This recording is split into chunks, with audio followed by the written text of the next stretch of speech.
Welcome one and all to this edition of Hangar 18 on Truth Frequency Radio, truthfrequencyradio.com. I'm Joe Joseph, this 25th of January, 2014. And tonight's panel, why, we have an array, a myriad of subject matter experts in one spectrum to another. And it's going to be a great night to kind of unwind a bit and talk about issues in a more lighthearted manner. And for that, we've got Ken Webb, the Change of Channel broadcast every Monday to Friday. And we got Bruce Lee as well. We also got the Truth Warrior in the hizzy, Dave Whitehead. Great to have you here. First time I think you've been with us on a Saturday night, Dave. Yeah, pleasure to be here, man. Thanks for having me on. This is awesome. No sweat. Pleasure's all ours. And, of course, we got Uncle Tempest over there. Big T, T-Bone, if you will. T-Bone. What's up, T-Bone? G'day, everyone. That's going to stick right there. Oh, Jesus. And, of course, later to come, Aaron Dykes and Melissa Melton are going to pop in, and Popeye, he'll be here as well. So let's get started, boys. All of this talk this week of the economy, it looks like our tinfoil hattery is about to not be so tinfoil hattery. We saw the start of, it looks like, a major correction because of all the things that people aren't paying attention to. You know, you always see, well, housing starts are up about 7% so far. So all that makes it's a splendid recovery so far.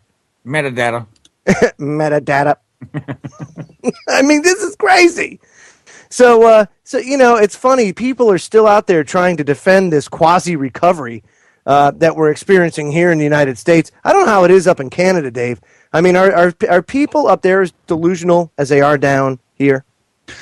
Well, I think we're slow. I mean, happily, we're seeing a lot more people paying attention to things economically, although because things are in the illusion of having everything quite stable here at the present, although there's still a lot going on in the background. But a lot of people think that everything's just normal. The malls are still open. The theaters are still open. Yeah. They're still selling cheeseburgers at McDonald's. You know what I mean? So for most people that aren't aware of the level of basically corruption in our financial system and how we've been amalgamated into this whole, you know, global economy or global, banking economy, as even our own Prime Minister, Stephen Harper, has said himself.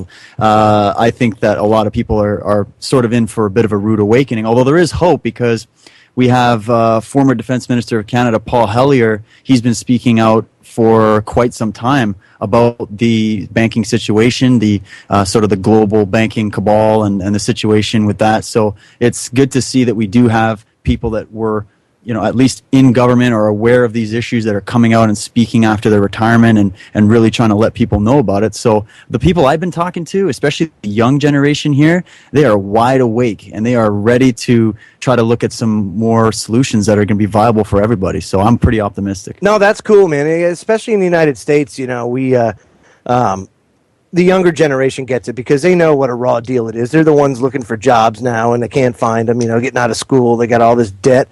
Yeah. They can't pay for it, and it's just it's a bad situation. One of our celebrity guests tonight, of course, is Mr. Burns from The Simpsons, and he's he talks about this as far as oppression being one of the necessary things in the land of the free. Oppression and harassment are a small price to pay to live in the land of the free. See, I mean, so he knows how it's supposed to be. It's just a small price. It's but a pittance. If you want to live in the land of free, you must have a little bit of tyranny and oppression, right? I mean, after all, it wouldn't be life without a little tyranny and oppression. It wouldn't be freedom. Well, absolutely, it's true. And you know what? I think that what people around the world are starting to see is just how how much the economy is in the situation of being globalized and centralized, and through this whole meltdown that we've been experiencing. It's basically just been in perpetual free fall. But I mean, through this whole situation, it's been nothing but just land grabs and corporate grabs and political games being played, and it's starting to come more and more to the surface thanks to the alternative media, which is, in my opinion, it's not really alternative anymore. I kind of feel weird saying alternative media because so many more people now are going to shows just like this and networks just like this and to alternative sources of information to what is being peddled by the mainstream. So, it's kind of a good news, bad news situation the way I see it. No, yeah, you're absolutely right. I mean, and we all come the nice thing about the independent media, I like calling it independent media because to me, alternative media is more like secondary. You know what I mean? I like the term independent because the mainstream media certainly isn't independent at all. Their strings are their strings are pulled by the puppet masters, by the powers that shouldn't be. And one of the nice things about independent media that I find is you have so many people from different parts of the world networking together, fighting together, and breaking down that censorship barrier that exists. Like here in the United States, people don't know why, or most of the people don't know what's going on in Argentina, what's going on in Venezuela or China in regards to like China, this massive $24 trillion credit bubble that's just starting to burst right now, and Argentina, where they're having massive inflations and riots in the streets, and of course Kiev and the Ukraine. Americans are totally out of touch when it comes to that because they get the Justin Bieber, they get the entertainment, the Hollywood, but they don't get the real news that they need. Like down in the deserts of Australia, where one can live in total freedom all day, just playing with kangaroos and drinking Fostas. Oh, hell. What's up, Temp? Well, not much of that was really accurate, Joe. First of all, no one in Australia actually drinks Fosters, as far as I know. And the fact that we can walk around, the fact that we can walk around free and it's everything's hunky dory, as we say down here, isn't quite accurate either. I mean, I don't know if you've picked this up yet today, but Santos Bonacci, a friend of TFR, I believe. He was arrested 2 days ago, I think it was. I heard about that. What's the background on that? As far as I can understand, I don't really condone this, but I appreciate Santos's heart and where he's coming from. But he's been trying to encourage people not to pay their bills and don't pay their taxes and stuff, which I am a firm believer in. Do not pay your tax if I believe that anyway. So I won't tell you to do it, but I believe in not paying your taxes. Here's how you do it. You want to do it and say, I'm a tax dissenter. First of all, you look in the United States, there isn't a law that requires Americans to pay income tax because it was unconstitutional. If you look at Supreme Court legislation, it calls it out. Heck, one of our hosts here, Joe Bannister, got fired for asking. He was an IRS agent. Got fired for asking, "Where's the law? Show me the law that says we're required to pay income tax." Now, what they went by was, what was it?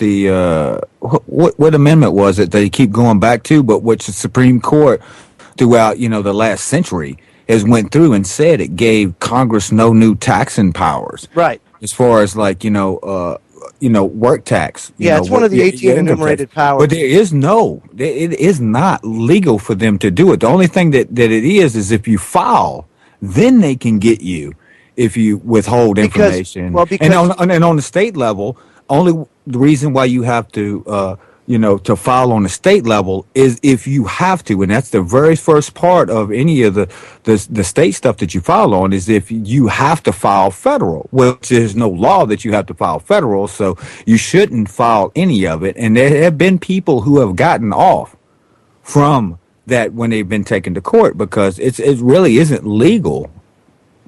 Well, here's the thing. This is how I would do it if I was going to be a tax dissenter. Is I would put it in escrow. I would show the courts that I'm putting it aside, and here's the reason why.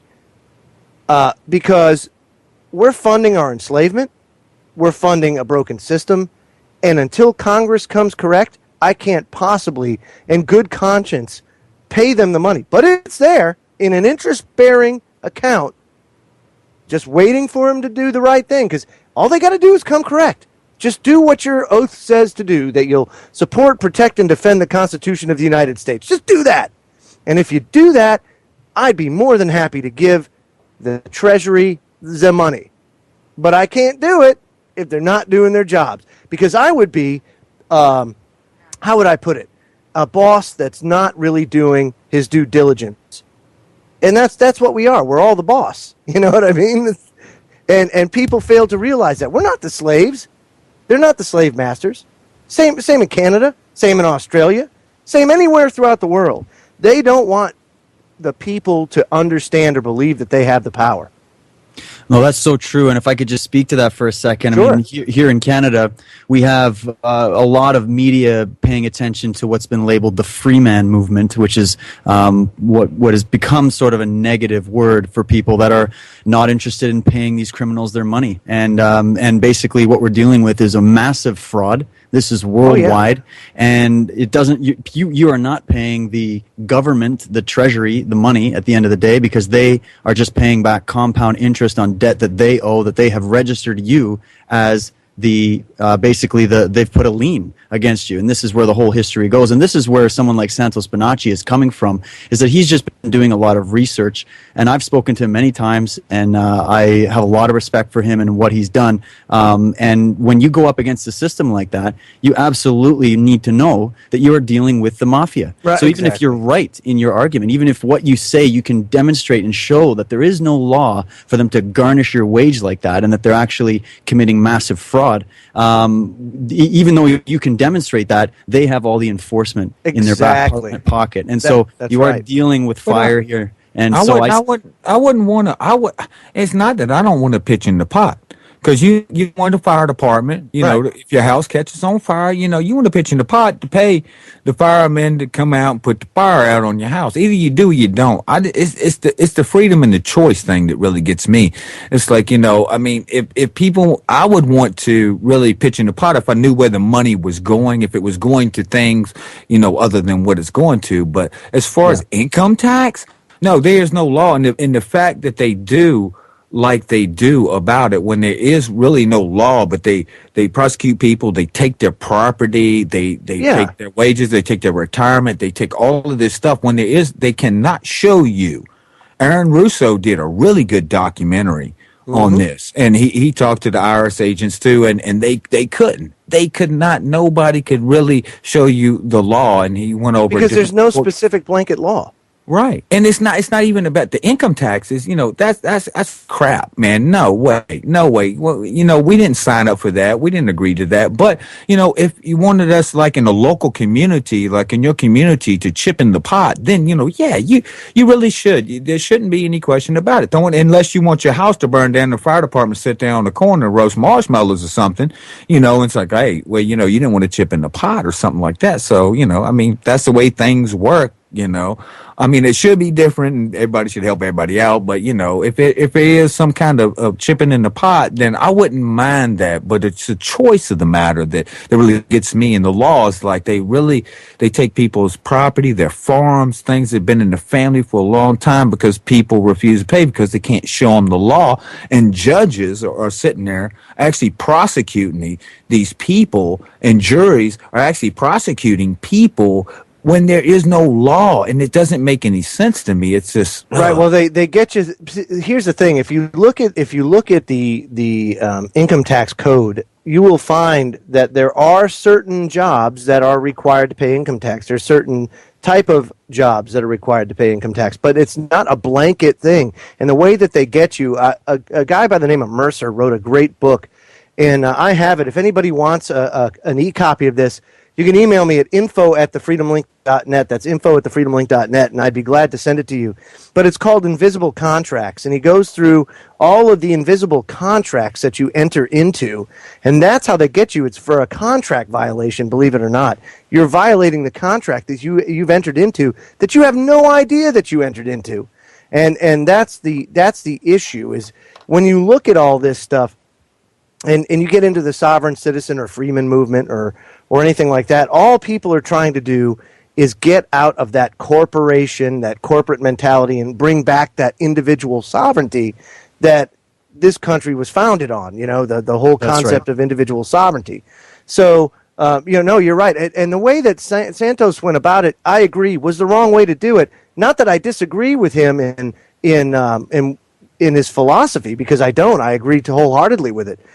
But you can't expect to go up against an army as one person and take them down. The odds are sorely against you. So you have to have strength in numbers. The only way to do that is to educate people as to the illegality of the income tax, the illegitimacy of the income tax, and then get a movement going that will stop it. Much like the marijuana movement. You look at the marijuana legalization movement, that didn't take hold up until recently, with the start of the medical marijuana movement, California being the first one to legalize it. What was that? Back in the 90s, I think it was. And it's taken a long time to come around, but now the states are dropping like flies, and now Marlboro is even making a brand of cigarettes now for marijuana. And once big business gets into it, you can almost be rest assured that the 50 states will drop like flies. Oh yeah, but then when you get into that too, then once those cats get a hold of it, it's over with. I mean, the medicinal properties of any medicinal properties that were there are going to be just, it's going to be horrible, and you're going to take like people, third, fourth generation growers out of the loop, and you're going to put it into the corporations, and all the real medicinal values that it have are just going to be really shallow and all just about profits, and there's not going to be enough there. That's what really sucks about it. I mean, it's the double-bladed, edged sword. It always goes to that. It should never. Any of this stuff shouldn't be like that. No. I mean, even with the taxes, we should. I think it was who was just saying. You should pay taxes on the board here. And you really should pay some sort in if you expect, like I said, talking about your house services, right, your house being a part. They chip in the pot. I know I would. I mean, I really would. Hey, man, let's put in to pay these guys to look out for us. I got no problem with that. But they don't take that money and really do that. The way I look at it, Ken, and the way that you're describing it is spot on. And the way I look at it is preparation. And you said, the fire department. I think that's great. What are you going to do? Is everybody going to install a fire main that is independently fed by a well so that you just have that on standby, on hot standby, ready to go to pump 120 PSI out that hose and put the fire out at your house? Is everybody going to have that? Has anybody tried to work a fire hose before? You can't do it as one person. You need a team. So you're right. That right there would be sensible because one person really couldn't handle that. Your house would be a total loss if it wasn't for the efforts of the fire department sometimes.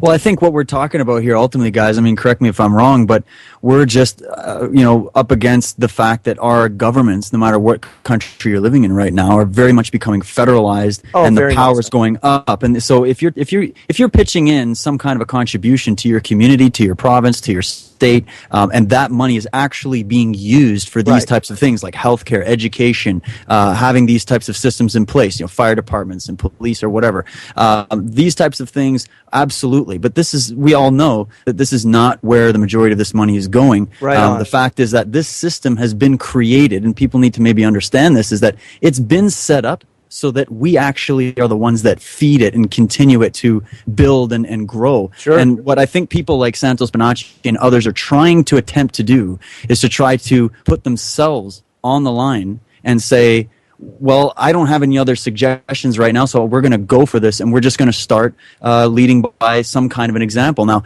many people might not agree with that method.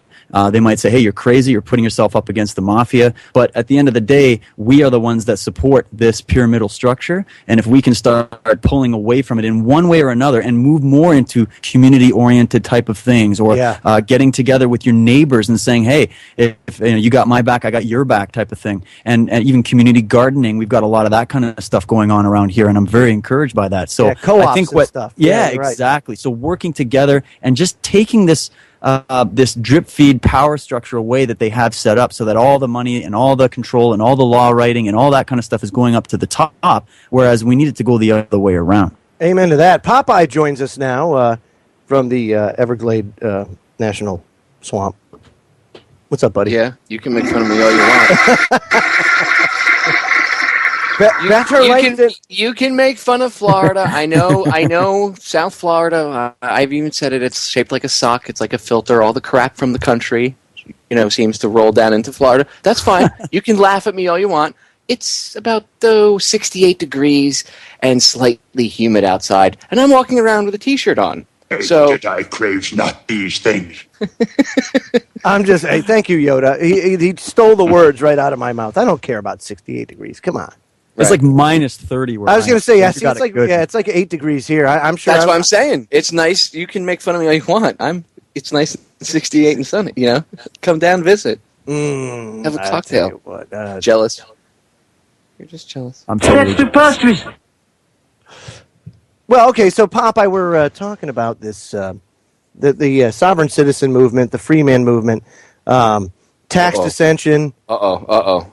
Am I in a room full of terrorists right now? Absolutely. You guys are talking about being sovereign citizens? Yeah, no, we're talking about exercising personal sovereignty. Hold on, I'm having an anxiety attack. You guys aren't talking about killing cops, are you? I mean, I'm of course I'm being a facetious dick. No, Yes. that's Tempest's job. Actually, that. Well, he's the. I'm having a. Sorry, Jay. I'm thinking of a question right now. Like, does this mean that we're in a group of more than two, even though I'm on Skype? Would that give you the authority to come in and arrest me for being a part of the gang? I guess we'd be considered a cell. That's I have to make a few phone calls and find out about that one. Does that include Skype calls to overseas? Oh, definitely. It's I definitely think being monitored right now. If you're in Australia, don't you guys have like some sort of Orwellian law over there that they can just come black bag you? Oh, we have that here too. Wait a minute. Yes, that's right. Yes, come to the indoctrination center where we will give you 3 square meals a day and a hot rack to sleep in. All you have to do is come and work for us, and whether voluntarily or involuntarily, you'll love it here. That's right. And for a short time, free Wi-Fi. Movies on the Commons every Friday night. Right. It's crazy how they have that straw man argument for the sovereign movement or whatever you want. I hate the word movement, but just for people that study being a sovereign individual, you must be a terrorist because I took a class that said if you're a sovereign citizen, you want to kill cops. Wow, you're intelligent. Really, you realize you're a sovereign citizen too, person? Hello, duh. And we all are. It's just the powers that shouldn't be. They have the general populace dumbed down. I mean, I didn't know anything about this stuff till I started researching it, till, it was brought to my attention years ago. When I was younger, I never sovereign citizen. I didn't know anything about the Social Security card and, being sold on the stock exchange. I didn't know anything about any of that stuff. This is actually a really important topic. Good topic. We get sold on the market? What are we? Are we slaves? Yeah. Really? There's videos of people calling up stock traders. That's been debunked 5,000 times. Come on. Yeah, sure. Right. Sure. Right. Pancake. All I have to say is pancake. Yeah, People believe pancake.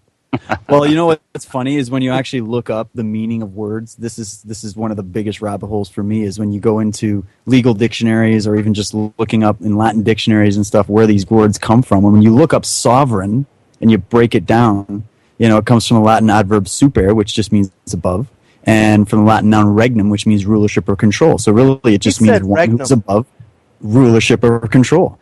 And so if you're not a subject or a slave to anyone else. So if people are going to make fun of you or call you down or say you like to kill cops or whatever it is they say because you're declaring yourself a sovereign being, then really they're just not really understanding the word, and the joke's really on them. Did you say regnum? Regnum. I fit somewhere. Maybe butt. Close enough. Here we go. Joe can't go 10 minutes on a Saturday night without turning into a 14-year-old. Oh, it's good. It shakes things up, man. It's amazing, dude. You should see him during the week. He's all like, you see? During the week, he's all Mr. Seriousness. What are you talking about, Mr. Saturday comes around, and he's like a 12-year-old. Well, you got to get it out sometime. But, this is what we hear of. See, and that's it. He's Mr. Serious during the week, and then on Saturday night, we get, from Popeye. What a dick. Quit your crying. Holy smokes, I'll tell you what. Yeah, so I mean, it is a very important topic because how do you fight the system, though? Knowing that the system is so, they've got such a control grid in place. How do you fight it? Doing what we're doing now. Educating people, dude. I mean, just like we were just discussing, like, word magic, right? How they take the meanings of words and they twist it. It's like the word government. It literally means mind control. Literally. Exactly. The word government, when you break it down, it's 2 Latin words, a verb and a noun. It means to control the mind. Hello? Like, I don't need government. I don't need mind control. I agree that there could be structure and things, but I don't need somebody to control my mind. It's just, if people understand the real meanings of words, they'll stop misusing them once they learn them. Remember, the only reason why people do the stuff that they do now is because they've been programmed and taught that way. Like Pavlov's dogs. That's a good point, because when you're talking about solutions, I think you're right on. We're really trying to reach out and help people with just getting re-educated or familiar with stuff that they've never been educated about. And it's not, if you say knowledge is power, really that's really what it is. Some people might say, well, if you've got all the money, you've got all the power, but really it's knowledge that comes behind having all that access to being able to set up the monetary structure. That's right. We have to take that back. Hold that thought. We'll be right back after these messages. We're just getting started here. Aaron Dykes and Melissa Melton will join us after these messages. Don't go away. Welcome back, everybody. Joe Joseph here. This is Hangar 18, 25th of January, 2015. Yeah, thank you very much. And folks, don't forget to go to truthfrequencyradio.com/stickers to sign up, send away for your own Truth Frequency Radio bumper sticker, free of charge, courtesy of truthfrequencyradio.com. I got those ones that you sent me. Oh, you did? I got to stop. And the thing about it is, the beauty of it, what I forgot to tell you, is I have a whole roll of stamps. So if anybody out there wants to personal message me, I would totally send them a free bumper sticker too, because I got the postage and everything. Because I ended up buying a roll. It was like $40, $50, whatever it was, and I got a whole roll of them just to have for postage. But we hardly ever use that. So I'm sitting here thinking, as soon as I got the bumper sticker, I said, "Oh, this is a good stack of bumper stickers." I was like, I got a whole roll of stamps just sitting there waiting to be used. Wait, Chris is sending me a whole box of them. So once that happens, it's on. And I'm starting a new campaign, too. If you don't want to put it on your car, and I totally understand if you don't, then find the closest tractor trailer to you and slap it on the back of that damn thing and let it go over the road. The trailers are the best to put it on, because sometimes the tractors are owner ops, and you don't put it on. Don't put it on the tractors. No, put it on the trailer. Because the trailer goes all over the place. Those things get passed around like a. And the toll roads, the toll checks, put them right. Oh up there. yeah. At the toll booths. Oh, we don't have those anymore down here in Florida. They got rid of the people. Oh, that's right. Yeah, you have Easy Pass. Yeah, they have that. Oh, by the way, I wouldn't laugh. The Sun Pass, that system that we have down here, it works in North Carolina, buddy. Hey, shut up. And they're going to make it, you know what their plans are? Their plans are to make it work in all 50 states. In Hampton Roads, Virginia. No toll collectors. They just started, the Midtown and downtown tunnels are now tolled. And until that heroic politician, Terry McAuliffe, until he was sworn in and dropped the tolls to a paltry $1.50 each way, I think it was, they were $1.84. But that was only with Easy Pass. However, you couldn't go and pay $1.84 at a toll booth because there were no toll booths. So you're free to go through it without an Easy Pass, but that's going to cost you $4 each way.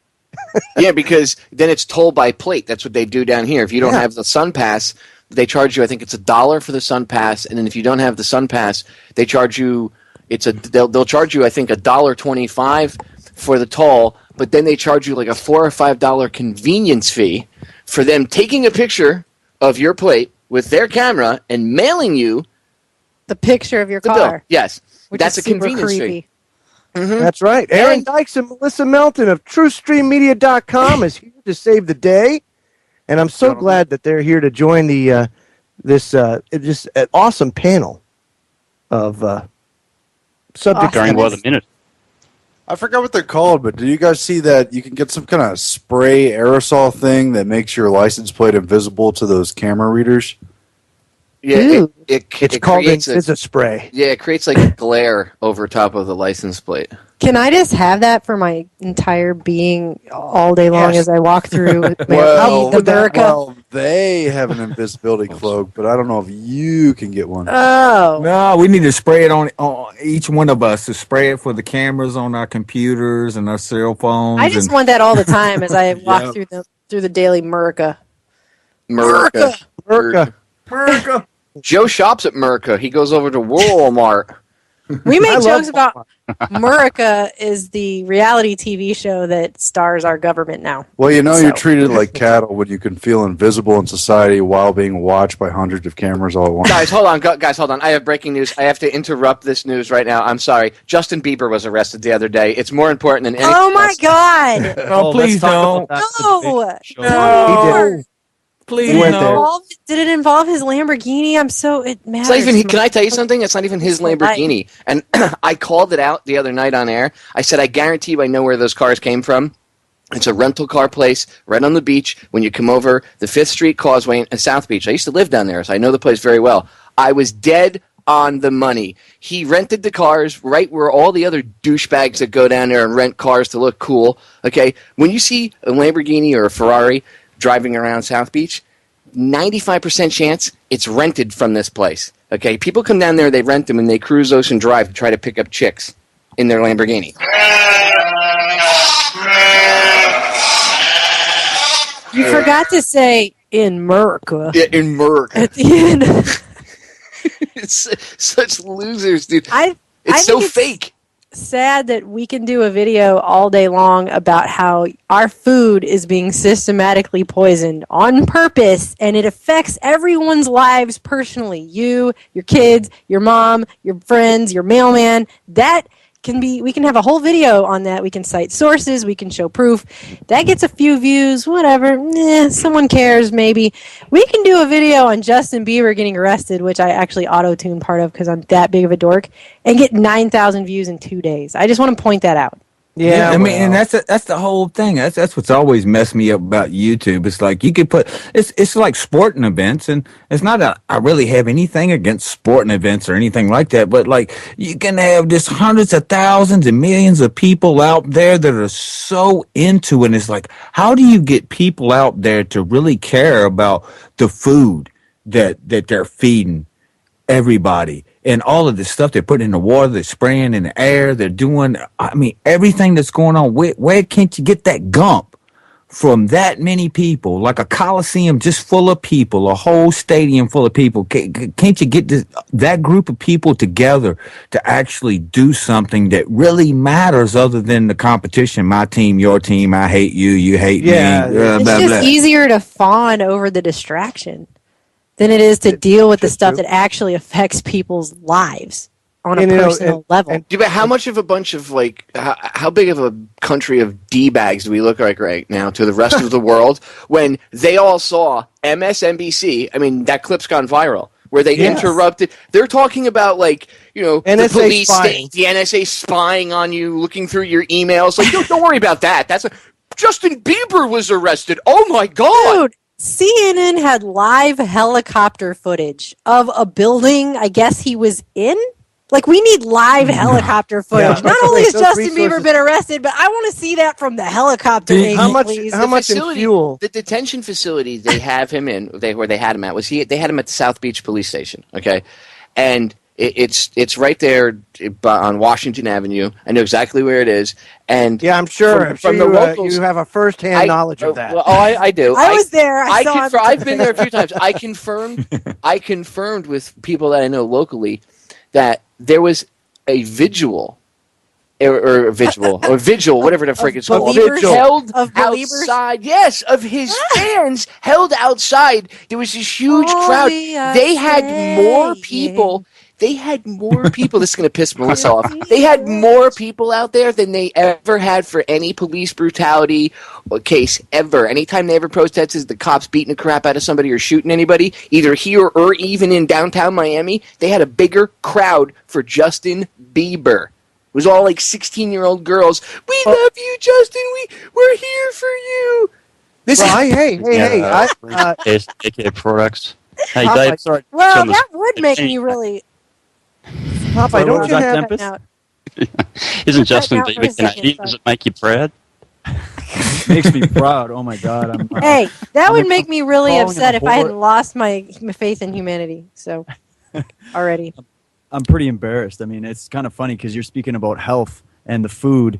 And I mean, just look at cancer alone. I mean, everybody knows somebody or at least multiple people that have this disease. and a lot of it is due to the environment that we live in, the food, the air, the water, and just, it's just incredible to see that even at the risk of their lives, they're willing to pay more attention and focus that much time and energy on something so idiotic and unimportant. Dude, it is frivolous. It's embarrassing. It is so frivolous, like, to make you understand how fake that entire thing. I lived on South Beach for almost 6 years. I can tell you, the locals there are not fake. They're real. There's a local scene and a local vibe that's different than you ever see on any television broadcast about Miami Beach. Okay? When these local celebrities come to town, can I tell you how much the locals hate it? Because then all these idiots come in, and they wreck the place, and then they leave, and the locals are the ones that have to, are left cleaning it up and dealing with the mess all the time, or they have to deal with cars getting broken into and stuff like that. South Beach is just like a mini version of Hollywood. It is fake. Okay, yeah, but you remember when Obama was first running, and like all the stories that came out, same kind of stuff, man. Like very unimportant stuff, and it was like they had pictures of his children going to school and what stuffed animal they brought. They make a big hooey about what his children, the stuffed animal, the different stuffed animals they had on their backpacks, what style of backpacks that they had, and I'm sitting there just like you. Gotta be kidding me with all the stuff going on. They're worried about some stuffed animals on the backpack. Justin Bieber, leave it to Bieber. Come on, man. These people lost their mind. Well, you know what? They're going to give him a crew cut in jail? But, shave his head? Because then we'd have a shaved Bieber. Well, technically... Oh, God. Oh, he didn't go there. They'll get some footage of him shaving his own head, and then, he shaved his own Bieber. Shaved his own Bieber, yeah. Technically he can be deported. This has already been brought up because there have been citizens that have been, or of other countries that were deported for less than what he did. You're talking about a YouTube star, though, man. He come off of YouTube at $6.5 billion. Look, you know what, Dave? You're from Canada. You can have him back and Celine Dion. Okay, you can have them both. Well, it's a package deal. We'll put them in the same box and mail them to you. Can we send Oprah there? And no, we don't want Oprah. Oh wait, Aaron has a list. It's about half a mile long. We'll be right back in about 3 days. Yeah, but they have to be Canadian. Otherwise, it's just us exporting our garbage into someone else's country. Well, that's what we do in this country anyway, isn't it? Garbage, Oh, damn! Slam by Melissa Melton to the United States government. Bam! Well, actually, I was just going to say we're actually seeing a crossover because, the news is all about the Bieber. They're interrupting important topics to talk about that. And we just saw today, and we actually just did a report on this like just a little while ago, that Michelle Obama is partnering with Subway sandwiches, on a $41 million ad campaign for this Eat Healthy Kids diet plan that she's got to fight obesity. So we actually have this in the Washington Times. They're actually calling her the newest celeb partner of Subway. It's like, no, she's the first lady. Subway is not healthy. Not a celebrity, and Subway's not healthy. And we went through we tried to make it as short as we could. It was still 12 minutes going through just some of the ingredients that's in this food. Jared might have lost weight, but he's probably going to die of colon cancer, so... Yeah, by the time you're done eating this food, it's filled with chemical preservatives, additives, artificial colors, high fructose corn syrup, 9 billion different kinds of MSG, sodium nitrites. The list goes on and on and on. And that's the healthy plan. That now it's like Idiocracy. The government is now brought to you by Carl's Jr., except it's Michelle Obama brought to you by Subway, telling you that your kids are going to eat healthy. I mean, it's amazing. That's the level we're at now. Tavistock must be proud that the work has been done extremely well to have the media in concert with the government and everything else, and having all of this celeb nonsense all over the news. And this is, of course, what absorbs people's minds. And, I'm just a lot of people, you're listening to these different conversations people are having, and the topics invariably are about, whatever's going on TV or Bieber or whatever else you want to bring into it. And so, all it is it's personal choice. Everybody just has to ask themselves, do you care about your freedoms and your liberties? Do you care about your health and your wellness? Do you care about anything other than something that is being sort of foisted on you and injected into your consciousness? It's really just a choice at the end of the day. Yeah, and you were joking about the Jared celebrity getting colon cancer. We looked through those ingredients. You guys know polysorbate 80? You guys see that? Polysorbate 60 on your ingredients list. I've seen polysorbate whatever or something. Oh, polysorbate something. It's in everything. It's in it was in a whole bunch of these Subway ingredients, and I pulled up a scientific study. It's in the pickles. Study. I mean, it's in a ton of their ingredients. They use it as an emulsifier, which holds fats and liquids and milk fats and stuff together. It's a detergent, and they found in scientific studies that it cuts through your gut permeability, which means you're pretty much going to get some form of IBS or Crohn's or et cetera, et cetera. Yeah, it's in the banana peppers and the ham, and was it in the breads at Subway? You know, it's in all these foods. I've got a study about the translocation of Crohn's disease, and they compared the effect of polysorbate 80 and broccoli, and found that polysorbate 80 transferred 59 times of the Crohn's disease across the gut barrier. And that's in all kinds of foods in this country, and that's just one thing that they're adding to the food. One thing. And everyone's sitting around shaking their heads going, I don't know why cancer is 1 in 3 for women and 1 in 2 for men. I don't know why all these autoimmune disorders are off the charts. Why are you so concerned about this, Justin Bieber did some stuff. Exactly. Why are you concerned about this? Justin Bieber got arrested. I don't know. Maybe I don't want to live in Children of Men meets Idiocracy, but apparently that's where we're all headed. So yay, let's all slap a logo on our ass and just, I know, right? The study says that the findings on polysorbate 80 are just another potential explanation for the association between modern Western diet and Crohn's pathogenesis. That's a quote. Well, you know, there's a huge uptick in Crohn's. When I was a kid, I knew one person that had Crohn's and was sick from it. And now I look around and everybody and their mother has Crohn's. And it's like, what are you all getting sick from? But then you the biggest thing I notice is their diet. IBS. Yeah, their diet is usually one of the biggest things is like you consuming. The reason this is such a huge issue and why, I mean, we've been doing research on this and so we're kind of stuck on it, but it's such a huge issue because if something's going to mess up your intestinal lining, then that's going to just destroy your entire body's ability to get nutrients from your food, which thus in turn turns into like 200 different symptoms and all these diseases and autoimmune disorders that you see everywhere. So we'll just get everyone on Obamacare so they won't notice that everybody's dying. You know? Well, yeah, your immune system comes from your stomach, and the stomach is even considered by many, when you start to do the research, as your second brain. Yes, because all of that gut bacteria communicates with your brain, and it has a lot to do with sleep patterns, with different muscle movements that need to happen. I mean, just everything, 70% of your immune system, and people are just dying. I got a phone call just a couple of days ago. My ex-stepmother is about to die from cancer. They took her breasts off, and it went to all over her whole body. She's 55. You know, I mean, this is just every other week, it's like somebody I know is dying of cancer now. And when are people going to maybe notice? Like when everyone's gone? Like, you know? But and that's the thing is, we won't even know. That's the thing. It's like, what was the cause of that? Because there's so much junk from GMOs to spraying to fluoride in the water. I mean, look at the fluoride. I mean, we can look back at like Nazi scientists coming over in paperclip that said, you know, all you need 1 year of drinking fluoride, sodium fluoride, you know, and then you're done. Your brain is done. That's where they started, Kenneth. That's where they started. That's where they realized, hey, if we can just put byproducts in something that humans consume, then we don't have to pay to get rid of it. We can sell it and make money on the way up and the way down. And that's just the first start of it. If you start looking around at the byproducts that are surrounding us, they're in our food. We wipe them on our bodies. They're in our clothing. I mean, petrochemicals, you name it. It's everywhere, all over everything. And the fluoride is just the tip of that entire iceberg. And that's all around us. So by the time you do get cancer, you're not going to know what the hell did it. You're going to have no idea. And that's what the FDA is for. It is legal for them to put this stuff in the food, even though not one person in 1,000 could explain what this stuff is really made of on a chemical level.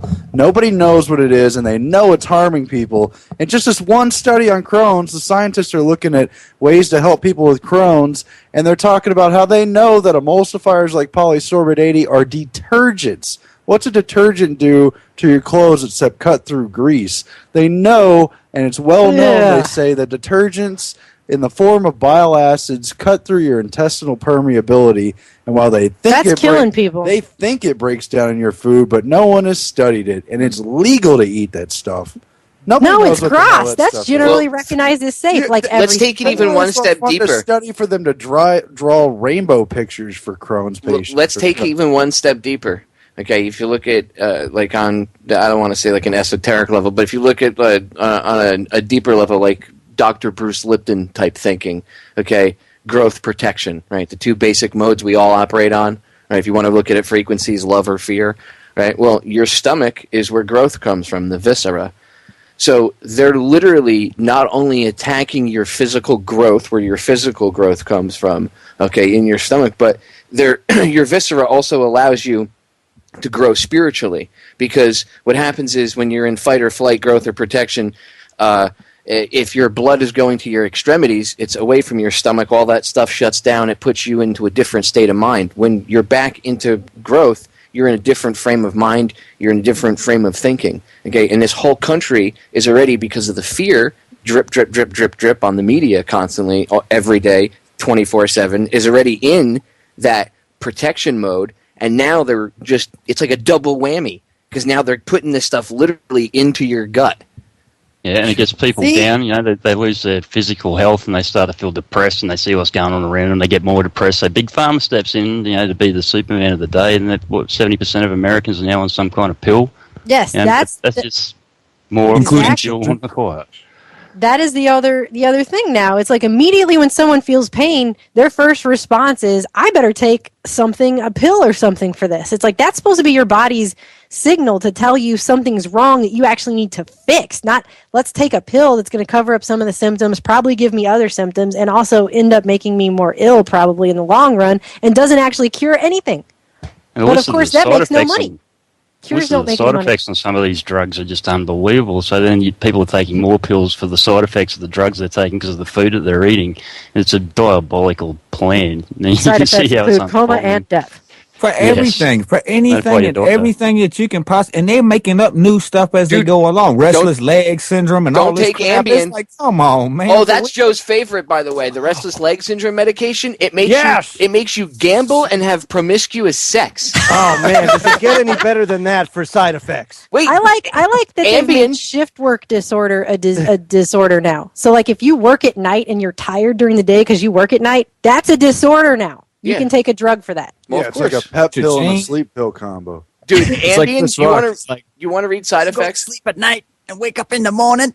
I got that. 70% of all of the advertisements on television for any kind of drug, 70% of the advertisement space is all about the adverse side effects. The adverse side effects is causing some of the same symptoms that it's supposed to alleviate to start with, and then they go through this whole thing: liver failure, kidney failure, all this stuff, sudden death. Consult your doctor. Consult your doctor if you have any of these symptoms. I'm like, well, a sudden death. Excuse me, come on, doctor, I'm dead. The FDA admits that these drugs kill 100,000 people on record every year. And that's just the ones that report DeVere's, and that's not counting people from overdoses or drug addiction. That's just people who use it on label. Okay. Dude, it's just unbelievable. Excellent. Well, I don't want to say it's unbelievable because that makes it almost sound like it's not true, but you want to look at it and say, no, I don't want to believe it. There's no way. But no. And it causes the same side effects that it's supposed to alleviate. Pain pills cause pain. Blood. Dude, asthma-related deaths for asthma medication. Exactly. Yes. What's approved? But Granny can't smoke some bud or have a few plants for her glaucoma or arthritis. Nancy Grace said that pot stuff there causes people to stab and murder whole families. Okay, her and Ann Coulter should be in the same bus, like Thelma and Louise, going off the side of the Grand Canyon. Okay, you should have heard Nancy. I went off on Nancy Grace the other night, but did you hear Ann Coulter too? She said people that smoke pot are unproductive. Yes, we really are. Nothing would get done. Nothing would get done if everybody smoked pot or if more people smoked pot. And I'm like, psst, guess what, Ann? Most people smoke pot in this country. You just don't know it. And they're it's one of America's biggest secrets. Well, I've heard that apparently Nancy Grace has an investment in the prison system, so there you go. There's motive right there. Oh, she does. Well, that would make Makes sense. perfect sense. Considering that half of all of the infractions for drugs are for marijuana, and they're all nonviolent, and they've actually shown that it's mostly minorities, so it's completely Well, she's like a biased. foster home matron-looking type person. I mean, she's And evil. let's not talk about the fact that cannabis cures cancer. Let's not talk about that. Let's not talk about the fact that there's no scientific evidence for that. Okay, I don't want to hear that, Dave. There's no scientific. Hold on. I'm going to play the part of the D-bags. There's no scientific evidence. You know how you fight that argument? You know how you cut that off at the knees? You have to kill it right when they first say it. You go, of course there's no, and you have to do air quotes, scientific proof, because the FDA, or excuse me, the FDA, I'm thinking of another corrupt organization, what do you call it? The alcohol, tobacco, and firearms. Or no, the DEA, whatever friggin' The BATF, the FCC, I can't remember. It's the DEA. That's who it is. That have come to It's a Schedule 1 substance, so they can't even do scientific research on it. So, like, that's a bullshit argument. No, what they say is it has no medicinal values, right? So therefore, but the FDA passes a synthetic version, of course, which totally contrasts the whole thing. It's like, well, if it has no medicinal values to it, then why do you sucks, by the way. pass? No, and all of them. It's a bunch of different ones that they have. And so how are you going to sit here and say the synthetic version of it does have medicinal value and you approve it, but yet the naturalistic one doesn't? It's all BS. It contrasts itself, and we all know what it's about. It's a bunch of BS. But I was talking in the chat room a little bit earlier of the show about this very thing, and talking about we got to watch out, because now it is becoming, as far as medicinal and just straight up legal in states, and there's a lot of legislation out there to legalize it in states. And the thing about it is guess what? Somebody was saying, Joe was talking about Philip Morris, Marlboro marijuana, Marlboro, and all that being ahead. They were ahead of the game decades ago. They have been planning for this, so can guarantee going to take the third and fourth generation growers out of the swoop. They're going to take all of the very, and I can tell you from personal experience that we're running out of time here on this segment, but we're getting ready to go around. But I can tell you straight up, they've been ready for decades on this. Monsanto's talking about genetically modifying. That's okay. We'll just everybody hold their thoughts. We got like 10 seconds for the break. Stay tuned. More pot talk when we come back. Don't go anywhere. Yes, pot talk. Smoke him if you got him. Woo! Oh man, it's great to have such an array of people tonight. I mean, normally, heck, it's about 3 or 4 of us, maybe even 5. But doggone it, I mean, it's great when we have like this big old shindig, this get together. I really would wish we could all like hang out like weekly in person. Like, I am planning. Once a week. I am planning. I tried to do it last year, but it got all screwed up because the weather was bad and the whole sorts of. But I want to have Bohemian Grove out here, 2014 this spring. So we can all dance around the campfire, and you need to bring a big 40-foot picture of Justin Bieber. And we'll bring. I was thinking, I was trying songs and make s'mores and wave it. Yay! I was trying to figure out a way. I can't do Moloch. That's already been done. So let's see, what can we do this time? Justin Bieber, of course. Before, I don't want to veer too far off the subject of why this country's going down the tubes, and because people somehow they embrace prohibition, thinking that it might actually work this time instead of all the other times it's failed. But Popeye, don't you have that clip of that big Justin Bieber fan? He explains it just. Did you guys exactly what everybody's thinking? Did you guys hear this at all? No, I did. Yes. I got. You gave me. I have to find the. Now, for anybody that does not like cuss words, you might want to change the. Oh yeah, we should probably. Minute and 33 seconds. Yeah, we should probably preface this with the fact that it's a bit. How do you say? Yeah, colorful would be very colorful. And the guy that did it, his name is Vic DiBitetto, and he's a school bus driver that lives on Staten Island, and he's also an aspiring comedian.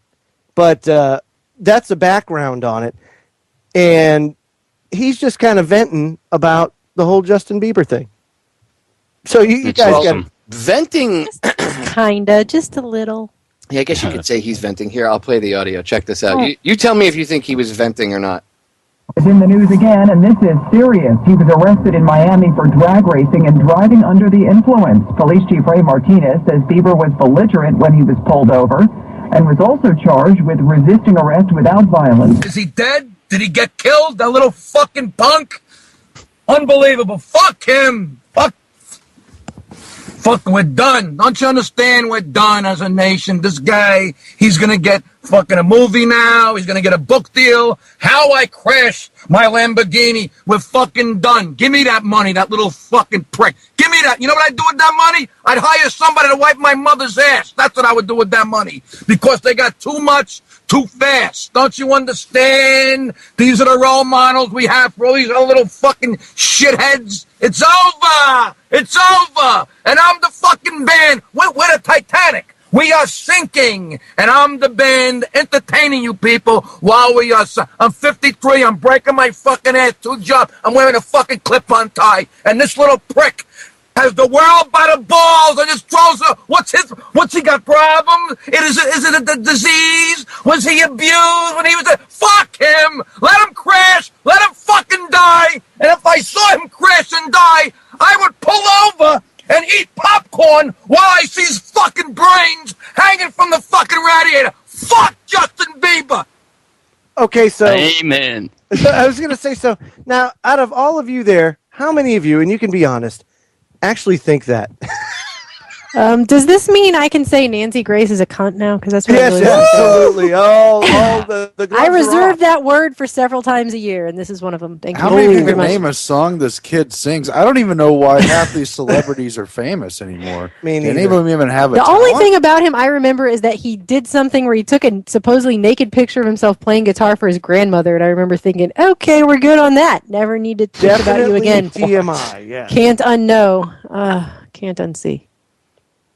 That's really sad. No, I mean, at least somebody said it. Exactly, and it's gone super viral as a result. Well, my I wife just wish found he it wouldn't. on I wish he E-Bomb's wouldn't. World. I wish he wouldn't hold it in. I wish he would just tell the world how he really. What does he feels. really think? Yeah. Yeah, what do you really think about Justin Bieber? He shouldn't really? hold back. Gosh, you're so PC. That was awesome. I really felt like he was editing himself for sure. They would never put that right. They would never put that on MSNBC. Oh, Breaking news. No, but the whole thing that did it for me was the clip-on tie comment. I mean, no, when you see the video, he pulls it off. He's wearing. Did you see the video? He pulls the clip-on tie off. He's like, I'm wearing a fucking clip-on tie. Like that just means that you are relegated to being that pauper because you can't have the tie that you got to tie in a double Windsor. You have a Captain Clip-on. It's like, come on. I really like the popcorn comment because you just imagine him sitting there scoffing his face and smiling and trying not to choke on it while he was doing it. It reminds me of that. There was an insurance commercial a ways back where this old guy, it was about rubbernecking, and he's driving over a bridge and there's an accident and he stops and he gets out and he sets up like a chair on the highway and he's just sitting back in his chair, taking a look, taking in the accident. Meanwhile, he's got traffic all backed up because he's just sitting there watching the accident. That's kind of like the vision that I saw too at that time. Point, maybe elbowing his mate in the ribs. Check it out. Man, I tell you, it's just so amazing that NSA interview with Andrea Mitchell actually that was the most egregious. I mean, just egregious. What the hell Why are do you you think thinking, we look like MSNBC? Why do you think we look like that's his wife. Why do you think we look like a bunch of douchebags to the whole world? Oh my God. We're a freaking joke because we walk around like puffing our bird chest out like a bunch of pompous asses. We're America. We're America. America. To invade you. Don't fuck with me. We're America. At the same time, we're so ignorant to the parody of ourselves that we've become. I know. Like it pisses me off. People say stuff to me and I'm like, did you just say that? Like, I can't even hold it in anymore. But I can't go places with my wife because she'll be like, she'll literally, Joe, she'll she has to clamp her hand over my mouth sometimes because we'll be out and someone will say something like in line in front of me. They'll just say something and she just looks at me and she's like, no. Yeah. No. No, I know. I'm the same way. I can't control myself anymore. Like, I can't take it. It's the opposite over here. That would be Aaron trying to make me find my propriety and grace and just... I could definitely. Sorry, honey. No, I totally, yeah. But I mean, that's it now. You know, I hear people talking, and especially when they're saying something and you know it's wrong, and you just want to correct them, albeit whether it be intellectually or physically afterwards if they don't get it. You know what I mean? It's like, maybe you just need a punch in the face. That's exactly that's what you need right now. Eat your GMO, drink your fluoride, and keep on dreaming. Grr. So anyway, back to this marijuana topic. I was just going to say, let's talk marijuana.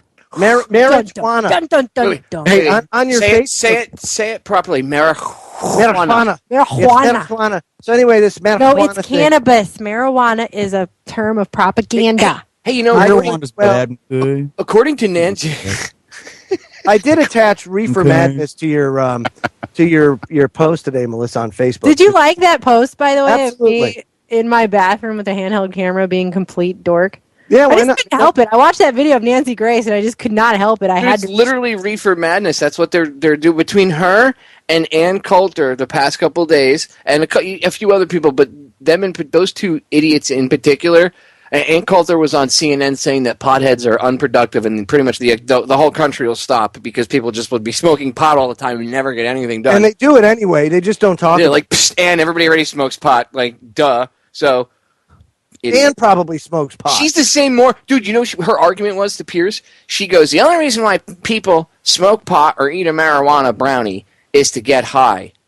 Whereas when you drink, and Piers, like, dude, she actually, this is the first time ever in history I was actually forced to take Piers Morgan's side in an argument, which it was very disturbing. But like, he was like, that doesn't make any sense. Like, people go to the bar to get schnookered, and she's like, no, people drink for health reasons, Piers. The doctor says a drink a day, and he's like, that's why it kills it's responsible for 4% of deaths every year in this world. So people don't use cannabis for any medical reasons. Like that, I played evidence the other night for the last half hour of my broadcast of all these different people using it. One girl, she had MS so bad, this poor woman. She had such a horrific stutter she could barely speak. She'd smoke a little bit and then she'd be fine. Okay? Oh, did you see the little girl they gave it to, and she was able to stop having I think 100 seizures a week or some crazy amount. Now she maybe only has one. But that's just anecdotal evidence. That's what they call it. My liver, my liver. That's what happens if you take the crap that they want you to take for seizures and stuff. Look, that's right. I'll tell you what. I can tell you. Personal experience, somebody in my life that I'm close to had seizure issues, and the drugs that they had her on were giving her seizures. The side effect of the drugs that they had her on was seizures. And I said to the doctor, her seizures got worse when you guys gave her this medication. Well, yeah, that could happen. So my response was to counsel this person on maybe perhaps getting rid of the medication, and they did. And you know what? Their life completely changed when they got off all that crap. Okay? Cannabis, I've seen cannabis completely change people's lives. People with MS, people with epilepsy, cancer. It's not anecdotal evidence. It's just not quote-unquote scientific because the DEA has it as a Schedule I drug. Exactly. Well, what do you consider science? Scam. At the end of the day, there has been actual reports. They've done all kinds of studies. There's been studies done all over the world, really. You're right. And so when you think about science, most people are confusing that with the scientific establishment, and they're not really thinking about it in terms of a scientific method. And I'll just add this: whatever that I would have said this to that chick that was on Piers Morgan. I mean, isn't it one of the slogans of America? In God we trust. But yet. Yeah. One of the plants that was put here, or what some people call it a weed, derogatory term, whatever, something growing on the surface of this planet is considered, something that is completely illegal. It has no track record of causing harm, and yet you're claiming that you live in a country that trusts God. Well, it doesn't sound like you're very trusting. No, not what at all. What about the cannabinoid receptors in the brain? I mean, how did we evolve with those? Apparently, that's all they do. If we didn't have them, we would get no effect from, like the entertainment effect of marijuana. It just wouldn't happen. Have you guys got any thoughts on that? Why does the U.S. government own the patent on the cannabinoids as a neuroprotectant and antioxidant? Well, there you go. all I got to say How about is that? You can't even overdose. Okay, like if you smoke, like we've already talked about this, you have to just like say 17 pounds in like an hour. Okay? We did. No, we actually tried one night. It was a Hangar 18. We actually tried. Yeah, it was an episode of Hangar 18, and by the end of the show, there was nobody dead. People were on other levels of reality. People were on other levels of existence. Yeah, but there was definitely no death. And right. If you smoke too much cannabis or ingest too much cannabis, eat it, whatever, however you get it in your body, when your body's had enough, it naturally just says, yeah, I'm good, and it just doesn't take any more in. Because, we have those little natural cannabinoid receptors that seem to work because nature gave them to us. And, surprise, surprise, there's cannabinoids in mama's breast milk. So I guess every woman that's breastfeeding is technically giving her child drugs. So I guess that means the DEA is going to have to go get their buddies at the ATF and the FBI to join them in a good old SWAT raid. Because they'll just hire the TSA to do it because they've got a lot of practice. Oh, very true. They'll just, have to go in there and touch your titties, ma'am. Excuse me.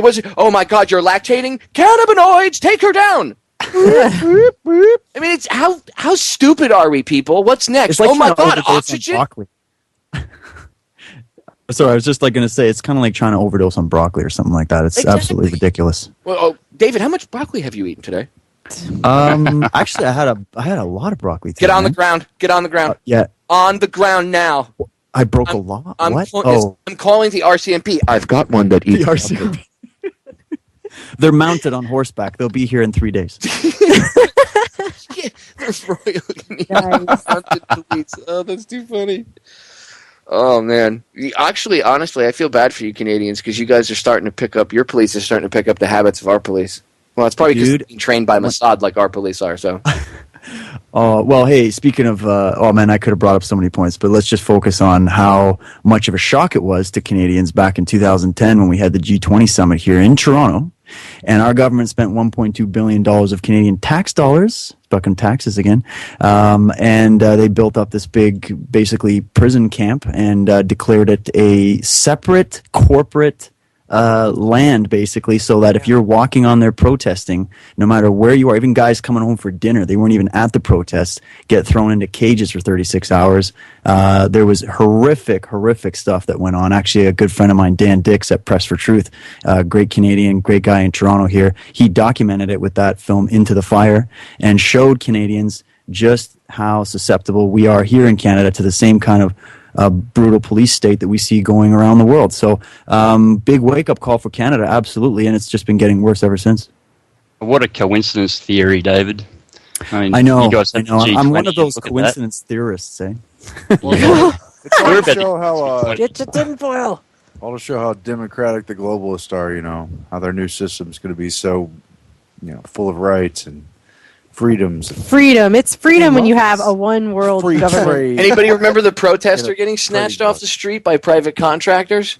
Remember that one? The guy with the backpack on getting one of the G20 protests. It was either G20 or G8 protest. It was right around that. It was right around the time of the one that we had here in Pittsburgh, and I don't know if it was at Pittsburgh or if it was at an event right around the time of Pittsburgh leading up to it, but I think it was right around the G20 time, actually. There's a video. You see they're protesting, and this Crown Vic pulls up. Oh, they open the door, and they drag this guy into the car, kicking and screaming. Door closes, and they take off. I'm talking Spec Ops style. These guys were private contractors. I got one worse. If you watch the documentary, there's actually like 3 good ones that were made on specifically the one that was done in Toronto. They have all kinds of unmarked vans with plainclothes police officers pulling women, like 22-year-old women, into the back of the car, and as the door is being closed, these cops are just pounding her in the stomach, like full blast. And there's all kinds of rape testimony, and there was hearings here, but they just slapped the wrists of a couple cops. Everybody here is just making fun of Bill Blair, but he's still walking around. And so, we just need to start to realize that this system obviously protects their own, and so we have to start doing the same. Well, everywhere that the G20 seems to be hosted, before it's hosted, there's this absolute shitstorm that happens as far as your rights go on and taken away. And then it just seems to rain douchebags. That's what the Vlad legislation is all about in the state they live in. We're hosting the G20 in November. So in February of this year, they want to bring in, it's called the Vicious Lawless Association Disestablishment Act. And they're bringing it on a pretense that it's to stop bikie gangs and all this shit. But basically it says in there that if you're in a group of more than 2 people, you can be arrested, detained, and then sent to prison without even trial. Well, I guess you're going to go to jail because you're in a group with like 5 or 6 people right now. Oh, you're done. That's what I was talking about earlier. Can you say the name of that thing one more time? Because that sounds like a mouthful. Yeah, it is quite a mouthful, man. I have to write it down because I cannot remember off the top of my head. I like Vlad because you know what Vlad the Impaler did. I think that's good. Nice guy. Yeah, that's Vicious Lawless Association Disestablishment Act. Why do they have to make things like filled with such douchebaggery? Like when they label because they something, know that the douchebags out there will pick up on it and totally it just makes them go crazy. Like, why would on the latest Star Trek movie would Spock and Kirk be on Nibiru? You know, it's like what? Nibiru? Could you imagine? Because all the tinfoil hatters watch Star Trek. Kirk looks at Spock and he's like, "Where are the Anunnaki?" And it's like It's like, whoa! Are you kidding me? I'm kidding. I don't know if he actually said that, but I know they actually use Nibiru. But that's what I'm saying. It's like, good grief, man! All the tinfoil hatters are like going nuts. Wow! Look at that, dude! Look in TV shows. I mean, you see it like blatantly obvious. There's a show. I've talked about this show once or twice. In fact, I've told the listeners if they ever want to learn how con men work, actually, you can see how politicians work because they're like con men, right? There's this show that used to be on TV called Leverage. I was looking through the episodes the other day, and I found one of the episodes where there's 2 that stuck out. One was on secret societies, and it was just like Skull and Bones, but it was something a little bit different. I can't remember the name of it, but I mean, it had everything that you would hear about Skull and Bones or Scroll and Key. Okay, the other version of Scroll and Bones. Yeah, right. Bieber and Spear, something stupid like that. And the other episode they had was a conspiracy theorist episode. And ironically, they were trying to take down this woman who was like Nancy Grace. She was like their version of Nancy Grace. But they were trying to convince her that there were prison camps in the country and to run with this story so it would discredit herself.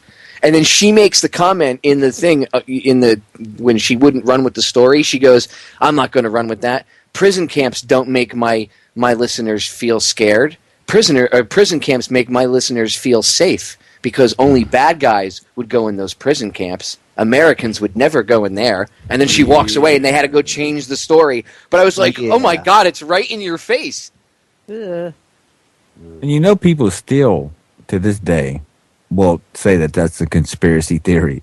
After everything from KBR, contracts to all the legislation that's been passed on those camps. That's one of the things. To the fact that we go and film them and show film. That's one of the things I'm talking about. And they have legislation that's been passed in the law to where they can use those things, because at the end of everything that they put in their legislation and their laws and all their bills that they pass is, to use for whatever they deem necessary. It's always at the end. We'll use it for this. We use it for ICE. Because our government never imprisoned anybody. Nah. There was never any internment camps Just even in Canada, we did.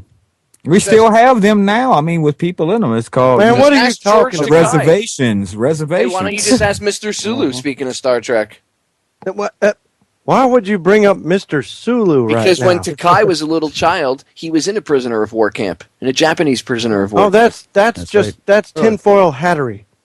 Popeye, your nerd is showing. I know. Yeah, your inner nerd is showing. I know. My inner nerd. Oh, no, he's like, I know, dang it. We totally derailed him. No, it's all good.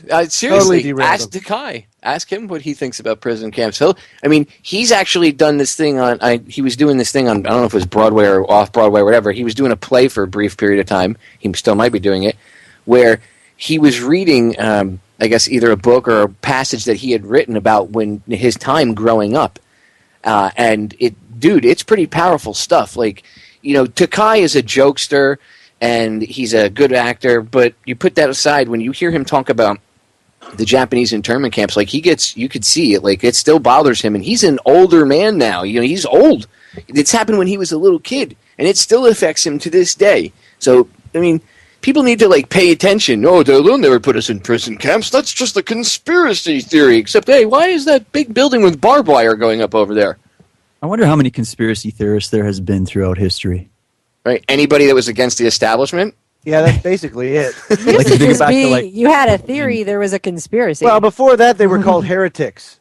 Yeah, it's true. They were just burned at the stake. Well, the term conspiracy theory has been used going back as late as the 1800s, but it wasn't used as the pejorative that it is now until after Kennedy's assassination. And the reason being was because the way they attacked people was they always had to keep it because if you ever looked into the Kennedy assassination that there was a conspiracy from any angle, you'd realize, holy crap, there was. So they couldn't have that. So they've always had to keep the lone gunman theory. Hence, if you thought anybody else other than Oswald was involved, you were a quote-unquote conspiracy theorist. And then you were labeled as such and attacked because you believed more than one person did it. You weren't you weren't on board with the government's official version of the lone nut theory, and then it just spread from there.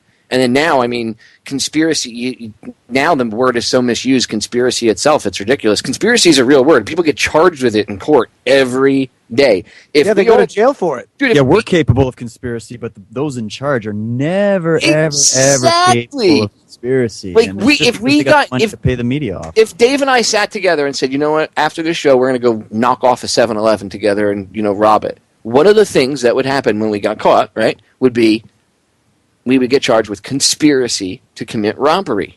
So how come him and I can get charged with that for a low-level crime, but these guys conspire to kill millions of people, control your lives, take everything from you, they rape little kids, destroy the economy, they worship Satan and the Anunnaki and Lord knows what the frig else. They literally, again, they child rape. I don't know how many times I could emphasize that because that's evil shit, okay? And that's not prosecuted, but hey, if you and I conspire to knock off a 7-Eleven because, we have to feed our kids because the economy sucks because these assholes tanked it, we get charged with conspiracy. Exactly. Yeah, what the hell? Yeah. But we got a separate for rule real, book. that really sucks. They have a certain rule book for them, and we get a different rule book for the Goyim. The idea that equal justice under the law exists. I got into this with one of my students in my Constitution class. And basically it was, well, then you're for anarchy, right? Like we don't have it now. Rule of law. Like that person even knows what anarchy means. Law of the jungle Agreed, will be the new world order.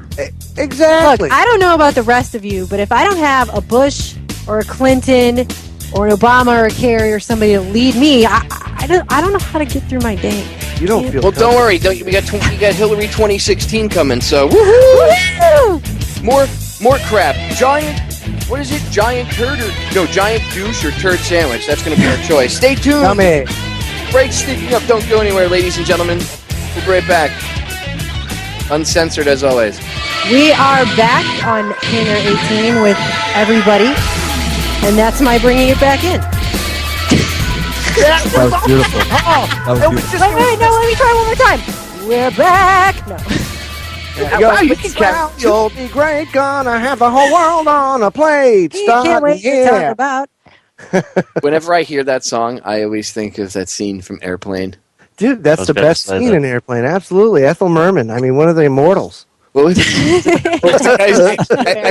couldn't remember. Johnson over there thinks he's Ethel Merman. And it really is Ethel Merman. Yeah. That is one of my favorite movies. That's when they made movies that I have a drinking funny. problem. Yeah. Oh, they did make movies that were funny once. Yeah, that was when writers actually had a sense of humor and just weren't putting out the lamest crap, pop, garbage crap that these executive douchebags think people want. Exactly. Looks like I picked the wrong week to quit sniffing glue. That's my favorite joke ever. They'd never get away with putting out a movie like History of the World Part 1. Never. Blazing Saddles. I had this conversation with my dad the other day. He's like, you don't think so? I'm like, no way. No way. I'm like, there'd be some group that would be up in arms because of everything they said in those movies. And Mel Brooks would be done. Dude. In the UK, wouldn't they call that an antisocial crime or whatever it is that they have? They have a new, it's an antisocial hate crime. You're right. They'd probably come after Mel Brooks for hate crime or something. Oh my God, he's hate speech. It's just so stupid, dude. I mean, this political correctness crap, that's part of the New World Order, or I should say Dark New World Order agenda plan. That's how they control things. It's how they get people. Why do you think people don't know? You ever have a conversation with somebody and somebody will think they know something? I'm sure everybody's even experienced it themselves at one point or another, where you actually know what you're talking about, but while you're having a conversation with somebody, because the person that you're talking to actually believes wholeheartedly in the misinformation they have, you actually start to question if even you're correct sometimes, because that's the level of retardation that it's at. Literally. Yeah, I used to carry around a massive, like a cardboard filing cabinet that probably weighed about 30 pounds. And people would start questioning me on this kind of stuff, like, how do you know this? How do you know this? It's like, this is 15 years of research, and here it is in this box. Break your back picking it up. But I used to love just dropping it at their feet from about 3 feet up, so I made a big bang noise on the ground. Feel free to go through it. That's awesome. Feel free to go I've made it pretty convenient for people. I actually just have it all on a thumb drive, and it's all broken down and zip filed, and I can just be like, here you go. And I've even got certain ones that are specifically oriented to certain topics, and I just keep it pretty easy to collate it like that. So you don't even you can upgrade it now, and people can think whatever they want to think. And I know what you mean, though. I talk to these kinds of people every day, where people have the opinion that's sort of been highly suggested to them, and they haven't really gone in and done any research on the topic. And so I try not to blast them and go all like, oh, you don't know what you're talking about. I just try to say, here, check out this thumb drive, man. Yeah, but, I think what we need, just my opinion personally, and I know everybody has their opinions, but I've always, in different movements, from animal rights to human rights to the alternative to the info war and all this stuff, I've always tried to think of, how do you trick somebody into looking at things for themselves? We have to take it to the levels that the New World turds in their concept of a New World Order take it to. We have to use trickery. And I'm not talking about it in a deceptive way to lead them astray, but even if you take people and if you take people, it's like trying to get a kid to do their homework. Exactly. If you trick people into looking for themselves, that's the one thing I think. And I think in our movement alone, I'm wholeheartedly hurt a lot of times, day in and day out, by our separation of things, because people think, I know that this is what we should be doing. What you're doing doesn't make a difference, So we have the infighting in ourselves, and it's like, how do we get it right? To explain to other people, and people have to do it themselves. People have to look out. People have to come to the realization themselves. You can't shove it down their throat. Sometimes there's the shock value on stuff, to shock people into looking for themselves and figuring it out. But there's another time that shock value, doesn't do any good. It just pushes people further against you and think you're crazy. You have to get and entice people to look. Because other than that, it's the old adage, Ken. You can lead the horse to water, but you can't make it drink. That's why I always, I bring stuff up on my broadcast, but then I always tell the listeners repeatedly, don't believe me just because I'm talking about it, and because you listen to my radio show and appreciate what I do. In fact, just because you listen to me, I want you to go out and research twice as hard and, try not to believe me or try to debunk me. Correct me. Yeah, and when you see that, but when they do, they'll see that the reason that what usually happens is they go, oh, wow, you really are correct. Okay, and what happens is it creates that's what creates the neural pathways. It actually causes your brain to form the neural pathways and things in your head, is you thinking about the problem and solving it. You actually doing the research. That's why giving somebody the stuff never works. I've had people in my life that are like, well, I'm too busy. show me. And I'm like, well, here's a link. No. Print it out on a piece of paper so I can see it. I'm like, no, you see, now you're just being, and I'll call them out. I'm like, you're just being a lazy douchebag. And they're like, excuse me? I'm like, no, you're being a lazy douchebag. This is the problem with this country. And then they get huffy with me, and I have to explain to them. Sometimes they listen, sometimes they don't. And I tell them, look, this is the problem with this country. You know what? You're so, quote-unquote, busy, preoccupied with other needless garbage, okay, that you don't have time, you say, to pay attention and see what's going on, okay? You're being willfully ignorant. Don't tell me to print it out and everything. Here's the link. Take 5 minutes and just go look. I promise you, when you see it yourself, I'm not going to force it in your face, because forcing it in their face don't work. And you know what I noticed? When they go see it themselves, yeah, sometimes some of them still don't believe it, but more often than not, even if they question it, they'll engage me in conversation about it and go, oh, I didn't know that. And okay, sometimes you get asinine comments, where people don't believe you and they're stuck in their paradigm. That's fine, whatever. But forcing somebody to do stuff just doesn't work. And, people, you get that urge to truth or vomit, where you're like, 9/11 was an inside job. Oh my God, chemtrails, New World Order, blah. Yeah, that doesn't really help. Well, and it drives people away, right? Like, I try to find, when people ask me what's the best way, because I've been asked this over the years, like, how do you wake different people up? Well, I mean, I do my radio show, but like, person for person, one-on-one, if I'm talking to somebody, I always try to find their door. Everybody's got a door, because this thing affects everybody. It's just, how can you show that individual that it affects them? What's the biggest way? We struggle with that every day. It's a case-by-case basis. See, that's the thing. There's no... You know how the powers that shouldn't be, they want you to have this umbrella example or answer, I should say, for everything? There's no umbrella answers, no one-size-fits-all. It's a case-by-case basis. So that's why doing what we do by covering all these different aspects of what's going on, eventually, you say I do a show on the occult aspects of 9/11. Well, that might not really intrigue somebody. Some people might think, ooh, well, he's a little weirdo. Okay, occult, ooh. Okay, but then I do a show on the economy, and, well, people's wallet, that tends to piss people off when you dig into their wallet. Yeah, money's a pretty big door for people. It's a good place to start. I find, but unless you're talking to rich people, then you may be going to go after like, well, you still have to eat the same food as us, and you still have to breathe the same air as us, and you still have to drink the same water as us. So maybe that'll inspire you to try to go on an inquiry as to what the hell they're putting in this stuff. So yeah, you're right. Different door for everybody. Yeah, well, I think you had a good example, Dave. That time we had a discussion about it. Was someone that was working in the cosmetics industry, I think it was. Does that ring any bells for you?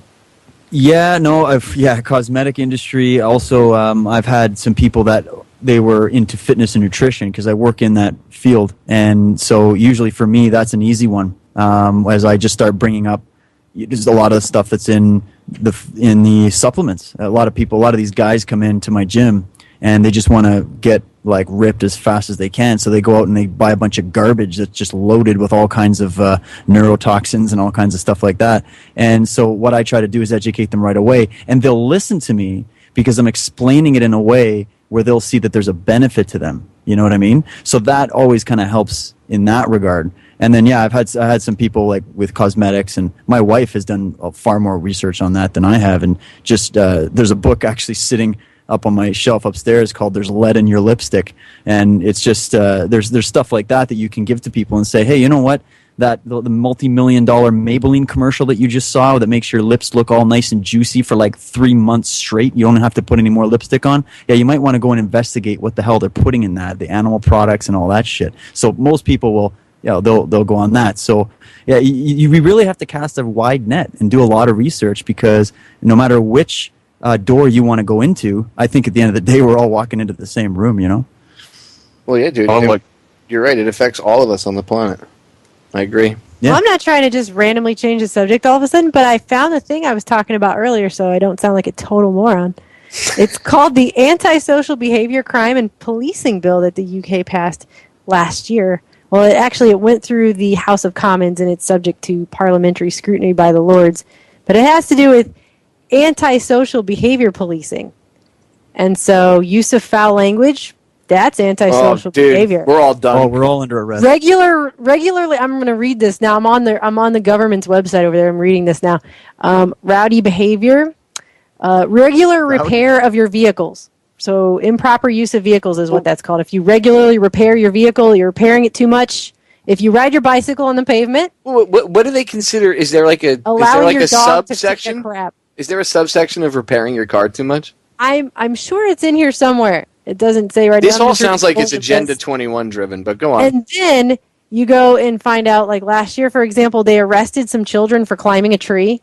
They detained them and took DNA samples and mouth swabs from them because they were climbing a tree. The officers told the children they had been seen damaging the tree, which is in a wooded area of public land near their home. So they damaged the tree because the kids ripped some limbs off because they were going to build a tree house thing. Since it's the uncensored show, I can say this. What the fuck is wrong with the cops that enforce these retarded fucking laws? What is wrong with you people? Like, do you not go home and look at yourself in a mirror and go, dickhead? Seriously. How the fuck do you look at yourself? Seriously. It's a good question. That's a great question. What happened to Barney Fife, you know? I mean, because kids used to have one toy, right? Back in the day, it was called Outside. Go play with it. But no, you're not supposed to play with that anymore. You're supposed to just watch television and be a drone. This is the whole point. They detained these kids. They took their DNA samples. They mouth swabbed them for climbing a tree. And that's where it's going. This antisocial behavior stuff, that's where it's going to go. They're going to police the crap out of everything. They're just going to start putting these antidepressants and all this other shit in the vaccines, and they're just going to be like, you know what? We just got a vaccine now that's going to fix everything. Yeah, put it in the water. They've been talking about putting lithium in the water for years.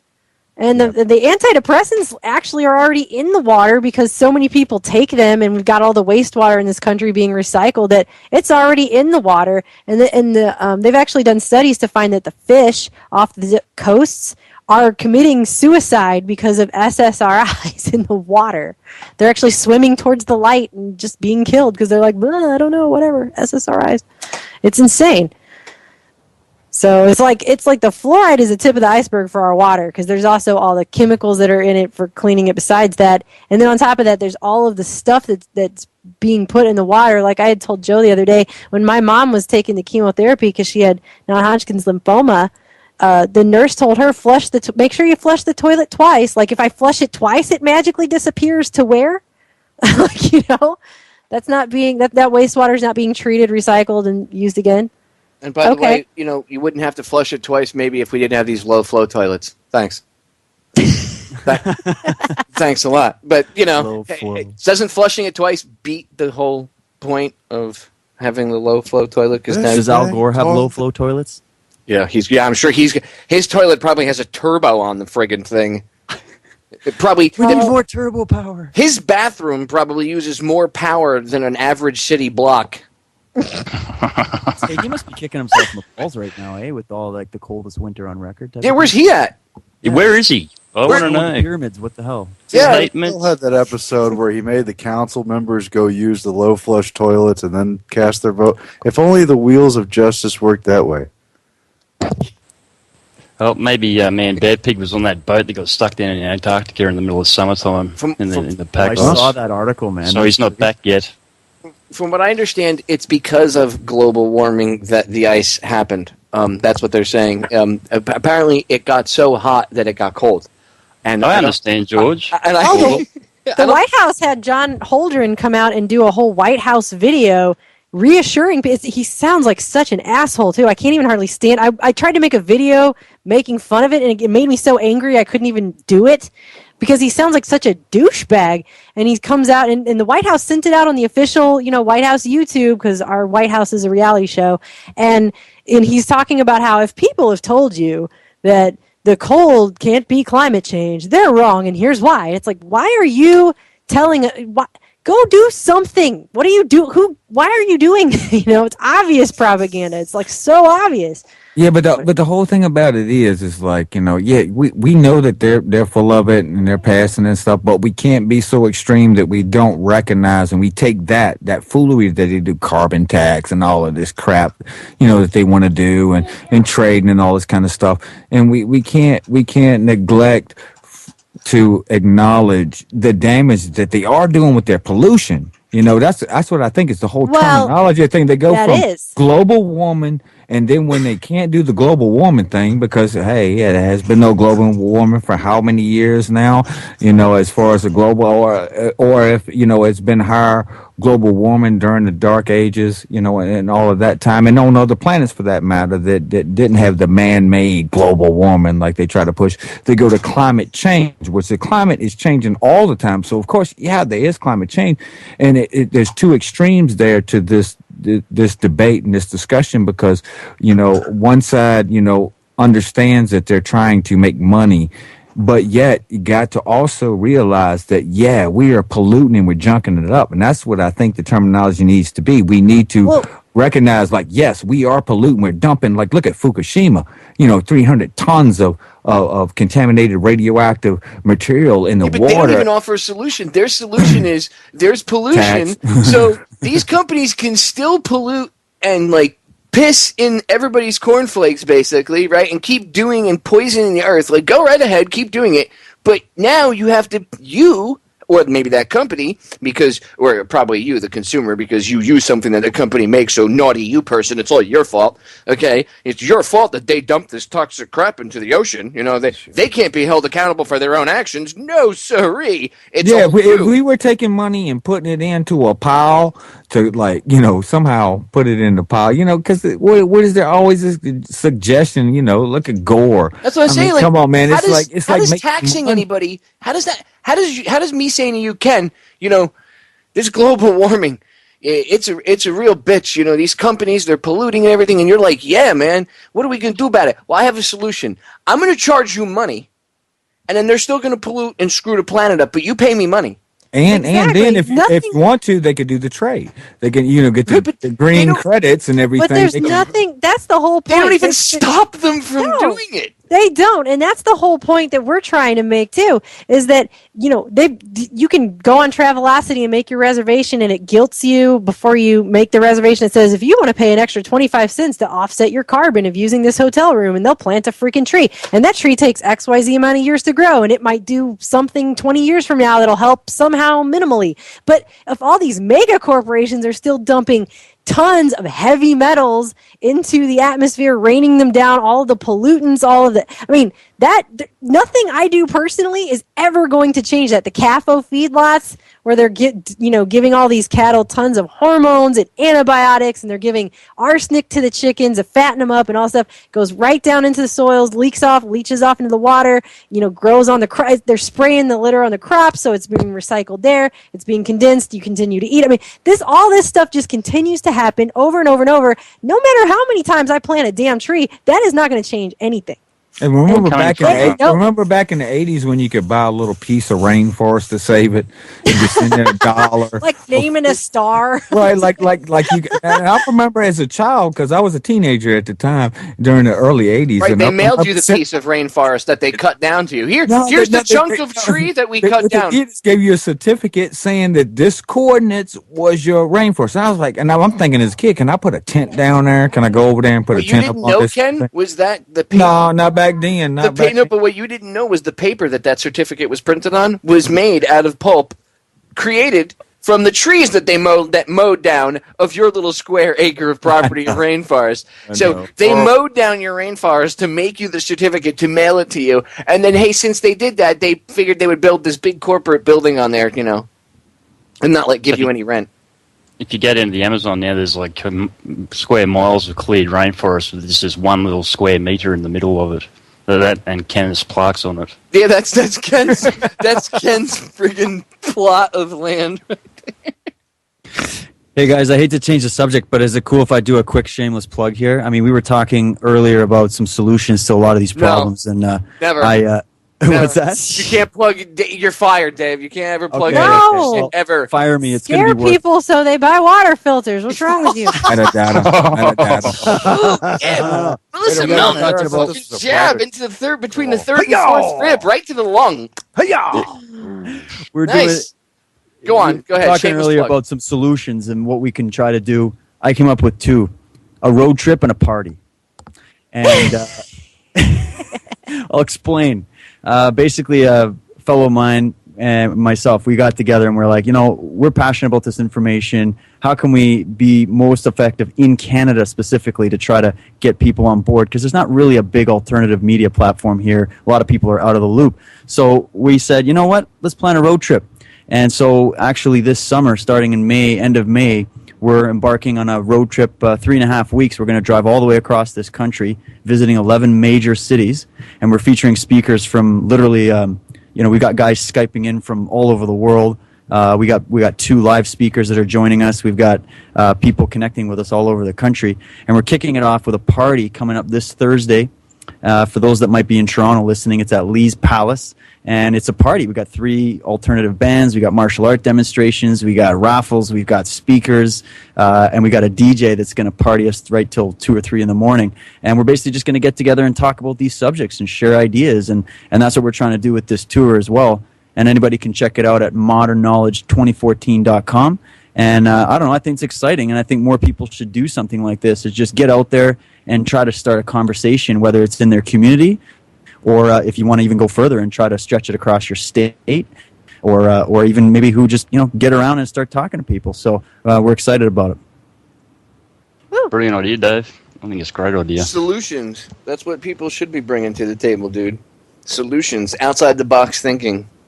Yeah. I'm drinking a solution over here called kombucha. And it's a I knew the kombucha was There's another ugly head. Here it is. We've been drinking it the whole time we're talking. My pet topic. I've been drinking. What is kombucha? Is it? We're putting out a 30-minute mini documentary on this coming up sometime in the next week, probably. What is it? Is it a health drink? Is it something healthy for you? It's something you can brew in your. They've been doing it for hundreds of years. Yes. You can brew it in your own kitchen for pennies. John King? And yes, sort of. That's debatable, actually. Is it healthy or does it get you effed up? No, it's healthy. Actually, Ronald Reagan was drinking, what was it, reportedly? A liter a day when he had prostate cancer. You drink about 16 ounces a day for regular management, more like a liter or a quarter, whatever, if you got some serious ailments going on. It's a culture. It's like a city culture of yeast and bacteria that have all these symbiotic. It sounds really. Does it taste as disgusting as you just made it sound? Great. The taste as you is just very, made it sound.